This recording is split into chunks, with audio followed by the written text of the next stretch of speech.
Nos encontramos con el señor Paul Jacome. Él es presidente de Mesa por la Verdad y Justicia del Ecuador. Vamos a empezar hablando de lo que es la Mesa de Verdad y Justicia. ¿Cómo trabaja esta entidad aquí en el país? Bueno, como antecedente muy importante, es digno de destacar que la Mesa por la Verdad y Justicia se constituyó una vez de que el Consejo de Participación Ciudadana, presidido por el doctor Julio César Trujillo, hiciese una evaluación del Consejo de la Judicatura, que es el máximo organismo de administración de justicia en el país. Removiera, digamos así, el Consejo de Participación Ciudadana hizo esta evaluación y como resultado de esta evaluación removió este Consejo de la Judicatura que estaba presidido por Gustavo Yalc y permitió la consecución de un Consejo de la Judicatura transitorio. Esta transición permitía que hasta que el Consejo de Participación Ciudadana nombre al Consejo definitivo, un poco medio complejo el trámite, pero para nosotros quienes sufrimos las víctimas de la persecución política durante los 10 años del correísmo, veíamos de que este Consejo transitorio abría como las puertas para que los casos de persecución política que se registraron durante la década pasada puedan entrar en una fase de revisión y que se permita desde esa óptica defender nuestro derecho al buen nombre, a la reputación que se nos había quitado cuando fuimos sentenciados en los procesos judiciales.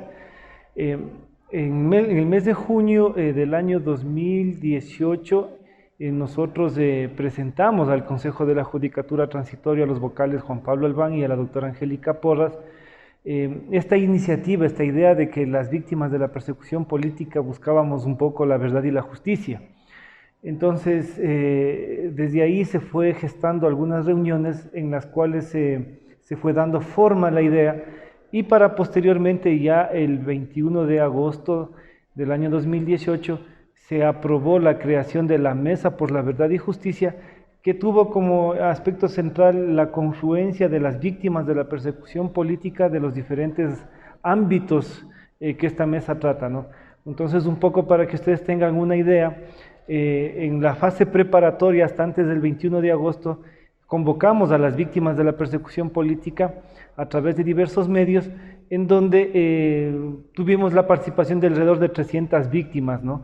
Estas víctimas tenían una diversidad de criterios, una diversidad de casos, podríamos decirlo así, que nos permitió más adelante irles agrupando en comisiones, una comisión de los perseguidos políticos por el caso 30 de septiembre, una comisión por los perseguidos políticos por la libertad de expresión y periodistas, otra comisión por los perseguidos políticos de las nacionalidades y pueblos indígenas, y otra comisión referente a los defensores de los derechos humanos y defensores de la naturaleza.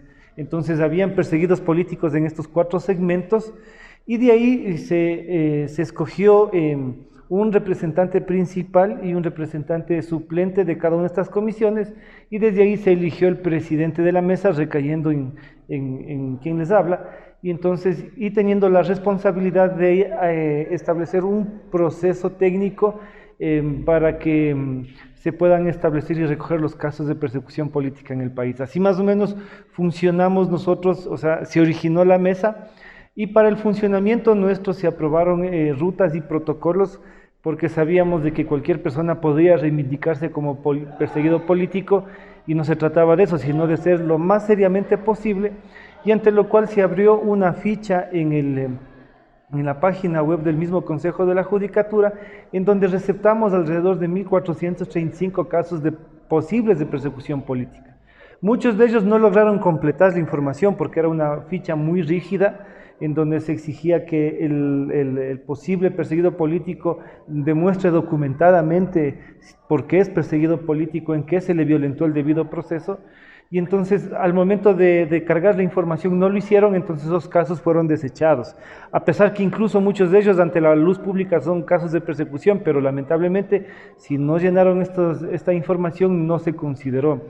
Entonces nosotros de ahí filtramos otros casos que no tenían nada que ver y a la final nosotros resumimos esto en alrededor de 300 casos aproximadamente de persecución política, mismo que fue recogido en un informe final que se presentó ante la opinión pública el pasado 25 de febrero del año ya 2019.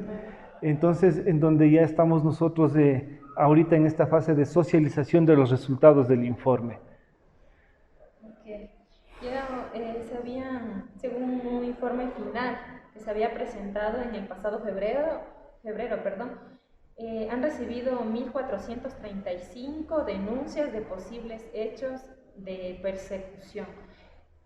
¿Usted me puede comentar qué entidades aportan a esta investigación? Ahí sería lo que usted denominó los 4 grupos. Sí, no, estos son los grupos de perseguidos. Ahora nosotros, como para darle seriedad al proceso de investigación, tuvimos el respaldo de la Defensoría del Pueblo.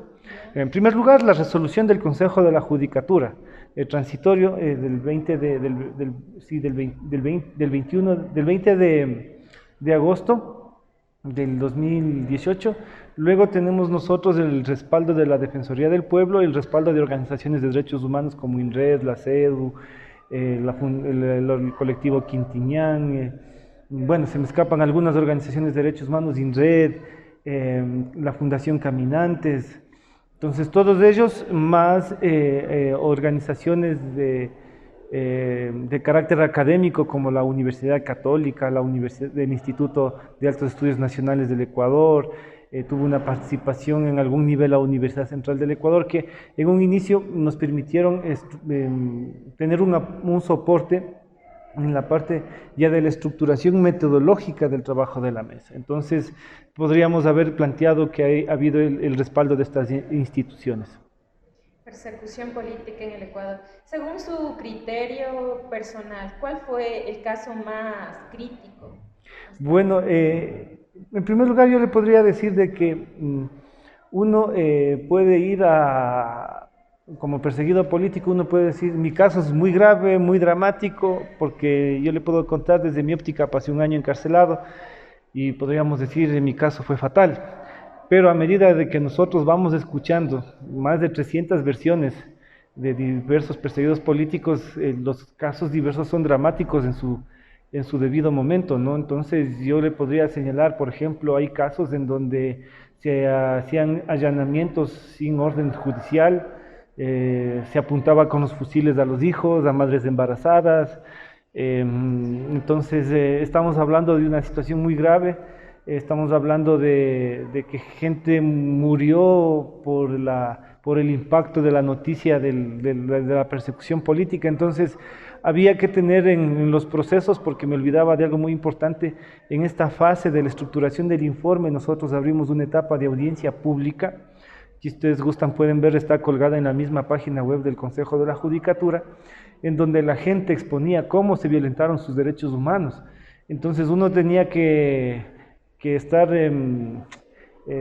galvanizado para no romperse, porque los testimonios eran muy difíciles, porque habían hasta secuestros de familiares por parte del Estado para que estos se presenten, porque a veces había gente que se creía inocente, se escapaban, se fugaban, se iban a la clandestinidad, y para traerles de la clandestinidad, la CNAIN, la Secretaría de Inteligencia orquestada, creada por el presidente Correa, lo que hizo es utilizar estos aparatos, estos subterfugios de inteligencia, los secuestraban a los familiares para obligar a que las personas que estaban en la clandestinidad se presenten a los juicios y sean encarcelados. Entonces, de esos testimonios hay algunos.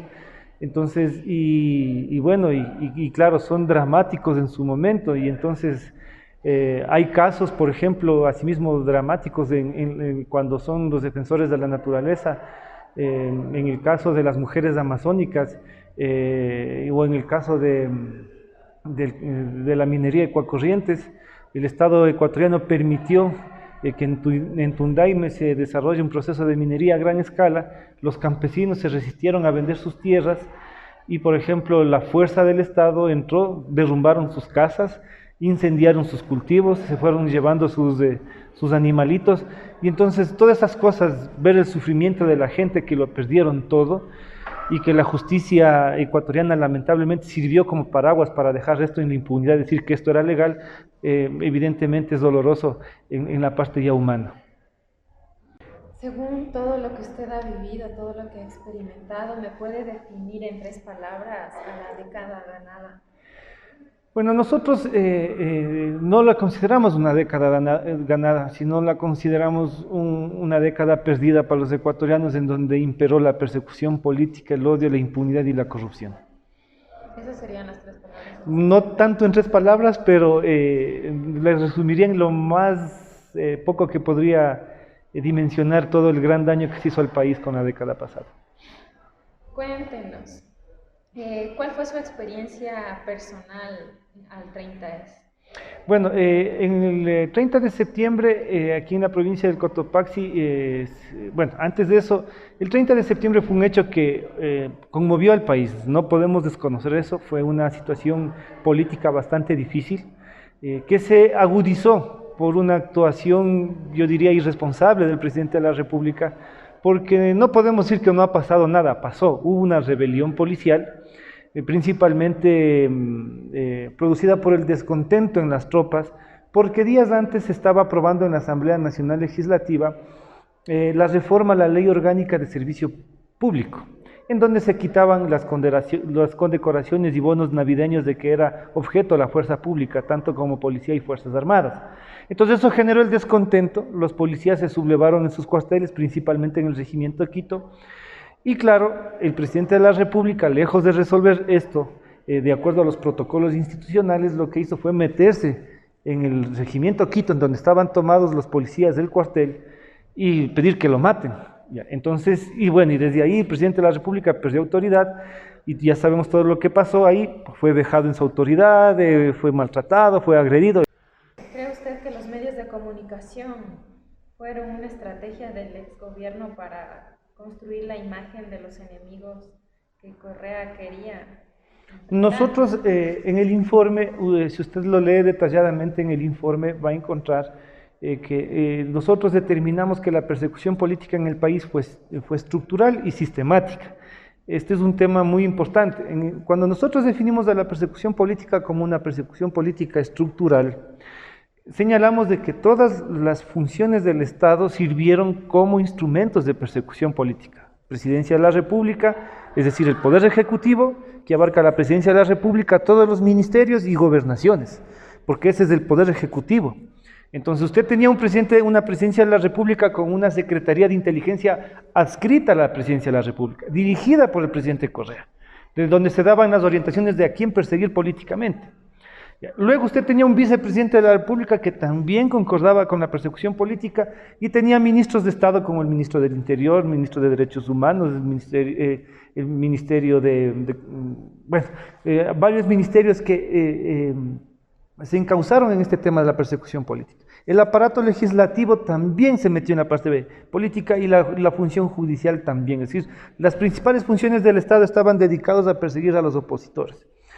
Entonces, en ese sentido, nosotros podemos señalar que dentro de esta persecución estructural, la parte de la persecución política sistemática va en que la justicia ecuatoriana fue cooptada por el presidente de la República. Se nos llamó a los ecuatorianos a una consulta popular señalando de que quería poner fin a la crisis judicial y que él iba a meter la mano en la justicia. Entonces, en ese sentido, ganó esa consulta popular, pero aquí en Cotopaxi perdieron, ¿ya? Y en ese escenario prácticamente los jueces pasaron a ser todos los jueces y fiscales, o su gran mayoría, militantes de Alianza País. Y entonces eso a nosotros nos quitó todas las posibilidades y las probabilidades de acceder a una justicia independiente. Entonces, esta persecución política, para entrar a su pregunta, tiene un efecto muy importante en la parte estructural. Como usted decía en la pregunta, se construyó la imagen de un enemigo. O sea, Correa necesitaba un enemigo vigente para tener la popularidad hacia la juventud, hacia los trabajadores, hacia los maestros. Estos son los enemigos. Y los enemigos que a ustedes les presento son de estas características, ¿no? Entonces seleccionaba el enemigo. Y generalmente los enemigos, si usted ve en la gran mayoría de casos en el informe, somos gente proveniente de extractos populares de los sectores democráticos, progresistas y de izquierda. Y entonces, en ese sentido, Correa señala y dice, muy bien, ya tengo el enemigo, entonces necesito construir la imagen de ese enemigo. Y recuérdese que en esa época Correa tenía el control de la gran mayoría de medios públicos con una fuerza impresionante y una inversión económica bastante grande. Entonces, a través de esos medios, los enlaces sabatinos, las cadenas nacionales, que no era poco, se iba diciendo, este personaje es de esta calaña, este es delincuente, este es terrorista, y se nos presentaba ante la opinión pública como los opositores, no solo de Correa, no solo de la Revolución Ciudadana, sino también del pueblo ecuatoriano. Pueblo ecuatoriano, estos son los que se oponen a la universidad de calidad, pueblo ecuatoriano, estos son los que se oponen al progreso del país. Entonces, y claro, como tenía todo el control y nosotros no teníamos derecho a la réplica, se construyó esa imagen y quedó esa imagen de nosotros ante la opinión pública. Entonces, por eso que uno de los objetivos de esta mesa es la promoción de la promoción, perdón, de la verdad, y una vez que se conozca la verdad, el Estado ecuatoriano asuma que hubo persecución política y nuestros nombres se limpien públicamente ante la opinión ecuatoriana.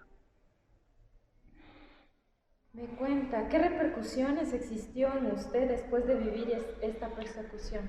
Bueno, las repercusiones son múltiples. La primera, como les señalaba, es de que se construyó una imagen negativa nuestra ante la opinión pública, o sea, de presentarnos como terroristas, quemas llantas, tirapiedras, atrasapueblos, dinosaurios, indios chiflados, gorditas horrorosas, plumíferos, cuando se trataban a los periodistas de plumíferos de los grupos de poder, se hablaba de los defensores de la naturaleza como ecologistas infantiles. Entonces a nosotros se nos tildó de muchas cosas, y entonces uno de los aspectos importantes es recuperar lo que les decía, este derecho al buen nombre. Entonces esta secuela de habernos linchado mediáticamente es difícil de superar, porque de ahí en adelante mucha gente han perdido sus puestos de trabajo, han perdido sus proyectos de vida, y entonces mucha gente no logra encontrar trabajo luego de toda esta ofensiva de que fue sentenciado o declarado anticorreísta. Entonces eso fue una secuela. Las secuelas más impactantes son una en la economía familiar, en la estabilidad emocional de la familia. Entonces hay daños psicológicos graves que no se logran recuperar así por así. En el caso de mi esposa, por ejemplo, se le activó un mecanismo de defensa del cuerpo para superar el estrés de la cárcel, y se le activó un síndrome que le está carcomiendo su audición en el oído izquierdo. Va a quedar sorda, por ejemplo. ¿Ya? Entonces, y otros amigos perseguidos que perdieron a sus familiares más cercanos, se murieron sus padres, sus madres, y en fin, o sea, ese daño es irreparable. Y entonces nosotros, al hablar de las secuelas, de los efectos de la persecución política, estamos hablando nosotros del daño que se hizo socialmente, materialmente y humanamente. Tenemos en cuenta que usted fue sentenciado por la toma de las instalaciones de la gobernación de Cotopaxi. ¿Esto es cierto? ¿Qué es cierto más que todo esto? Una toma de la gobernación implica una acción a la fuerza. ¿Ya?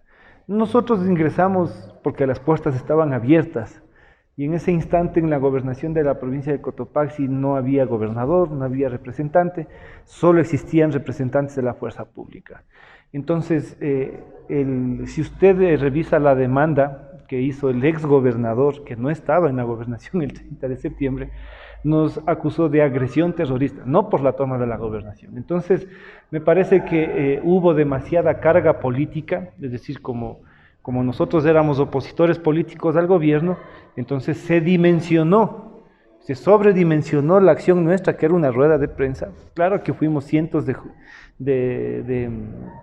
jóvenes estudiantes, también estuvieron ahí, y cientos de militantes en ese entonces mi organización política, el Movimiento Popular Democrático, participamos ahí, y entonces, por la presencia tumultuosa tal vez de mucha gente, se dijo que era una toma, pero era una presencia masiva de gente que hizo un pronunciamiento político para resolver una crisis política.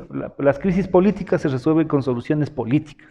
Entonces, en ese sentido, como le vuelvo a repetir, nuestra denuncia, que está firmada y usted puede encontrar en nuestro expediente, es por agresión terrorista.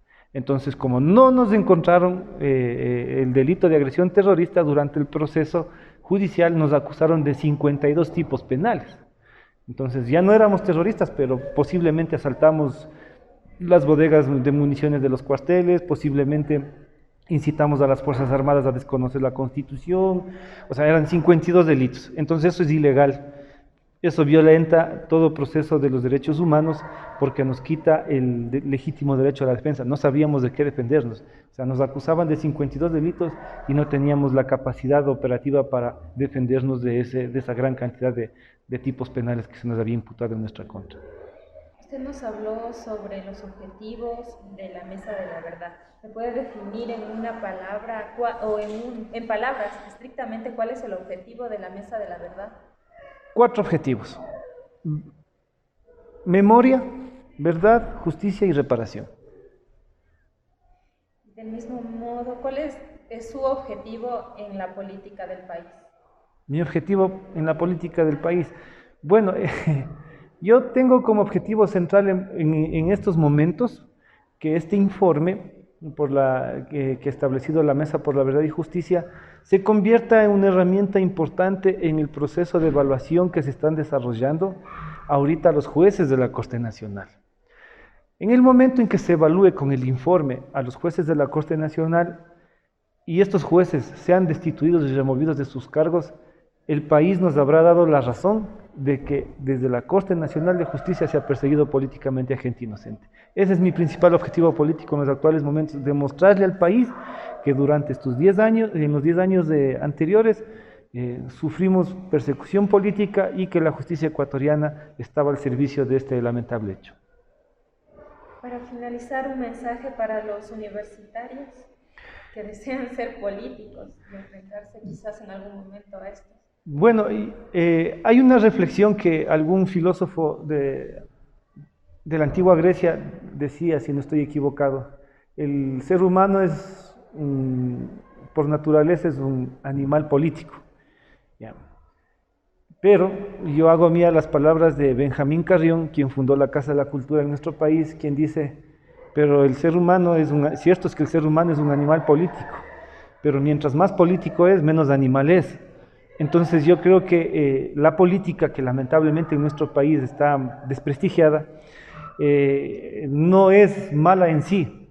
Si nosotros nos acercamos a la política de la buena, podemos nosotros realmente abrir espacios para luchar por estos elementos de justicia y equidad que tanto estamos planteando. Y un llamamiento a la juventud de la Universidad de Cotopaxi es de que asumamos que nosotros debemos ser los actores fundamentales de una transformación social que sí necesita el Ecuador.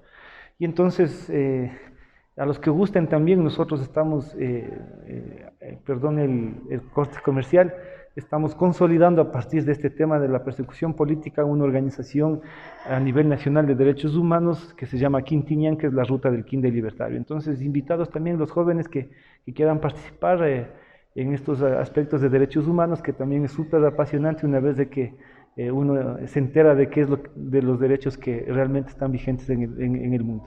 Muchísimas gracias. Agradecemos a Paul Jácome, él es el presidente de la Mesa por la Verdad y Justicia del Ecuador, por habernos acompañado esta tarde y por habernos ayudado en este tema que realmente se había quedado atrás, pero que tenía que retomarse para tomar realmente la información importante de este caso. Muchísimas gracias. Muchas gracias.